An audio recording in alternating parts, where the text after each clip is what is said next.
Hi, so we're with Emily Arrow Promises to Do Better This Year, Chapter 5. It was Sunday afternoon. Emily was sitting on her bed with Clara. She kept thinking about the fight with Dawn. Dawn had been such fun in school. At home, she was no fun. No fun at all. Forget Dawn Bosco for a friend. Emily shook her head. That sleepover had been some mess. Dawn had run down the street in the dark. Emily's father had to go out without his jacket. He had to walk Dawn home. Dawn had ended up getting the blame for the whole thing. She punched up her pillow. Tomorrow was the spelling bee. Dawn was one of the best spellers in the class. Too bad. Emily was going to be perfect. She was going to win that spelling bee if it was the last thing she did. Monday, she said to herself. Munday. She took a look at her spelling book. MON, she said. She hated spelling. HATED. She walked her feet up the wall. Tuesday, she said, the hardest one of all. T, she began. EU. She sneaked a look at the spelling book. Good grief, it was UE. She looked at the ceiling. TUE, TUE. I'll never remember. She rolled off the bed onto the floor. She was going to stay here all day. She'd stay for 100 hours if she had to. That was her stinky resolution for today. Otherwise, she was going to turn out to be the worst speller in the class. She looked up at the ceiling. She couldn't stand it more. She didn't breathe some nice snowy air. If she didn't breathe some nice snowy air, she'll scream. She sat up. That's what I'll do. Just go outside for a little bit. When she got back, she'll learn her spelling words. 1, 2, 3. She grabbed her jacket and boots. She pounded down the stairs. Stacy looked up from the television. Put on your jacket, Stacy, Emily said. Let's go.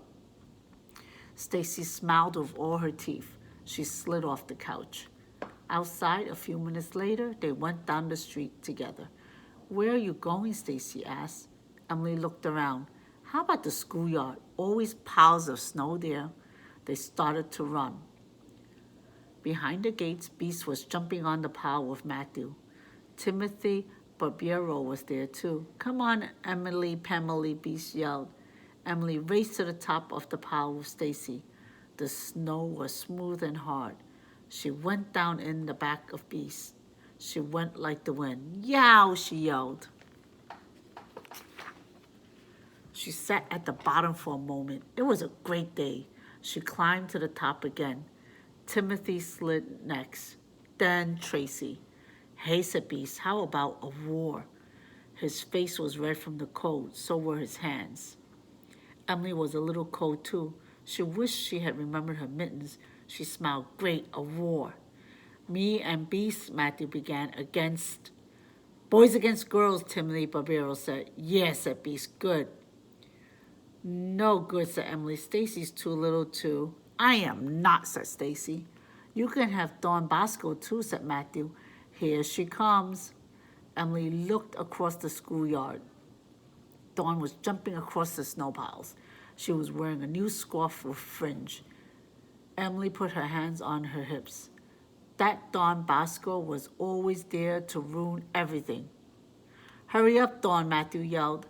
You and Emily and Stacy against us guys. Emily looked across at the boys. She could see Beast was packing a snowball.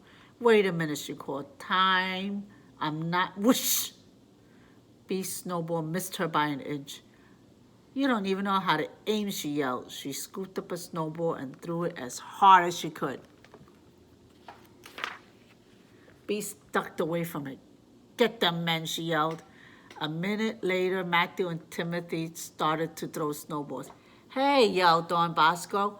Give me. Hey, Emily yelled too. Dawn's not on my. Beast didn't stop. He threw another snowball. Emily reached for another clump of snow. She raised her arm back and threw it as hard as she could. She wished she were throwing it at Dawn. The snowball sailed high. It smashed into Beast's face. Hey, he yelled. Too hard, Matthew shouted. Beast stood up. He ran his sleeve across his eyes. Oh boy. You think Beast was crying? We'll find out tomorrow.